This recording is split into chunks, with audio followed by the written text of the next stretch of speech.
Some people in Happy Valley Goose Bay say they're fed up with Labrador's lack of control over its services and resources. A few dozen of them gathered this week, and most said the Muskrat Falls project was a tipping point for the conversation. But as Here and Now's Kate Dack reports, they are optimistic they can change things. Many who came to the meeting say they were surprised by the turnout. Nearly 40 people gathered to voice their frustrations, saying that Labrador is unfairly treated by the provincial government. And seeing a crowd gather was comforting, they said, proof they're not alone in their concerns. It immediately gave me hope, hope for something, hope for the future, hope for jobs, hope for a voice.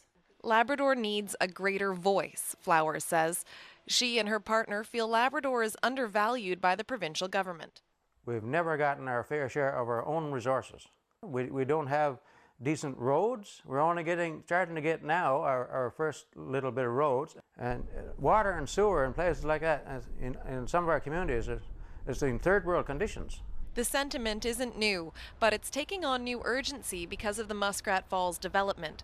People here worry they won't get enough of the jobs or access to cheap power, and they're concerned about environmental damage. What's going to happen, if we don't speak up and take action now for our generations coming up?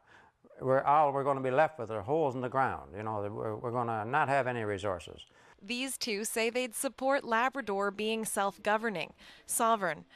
But not everyone who attended has a desire to separate. We are already separate. I think the focus needs to go into an area of unity.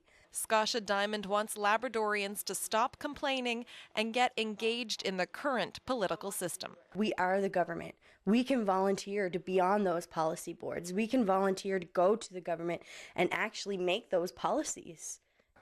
This type of discussion is not new to Labrador. The battle over resources here has a long history, and every decade or so there's obvious public discontent. But this meeting, people left saying this time might be different. They'd like to use the internet to connect with people along the coast and keep the conversation going across Labrador. Kate Dack, CBC News, Happy Valley Goose Bay.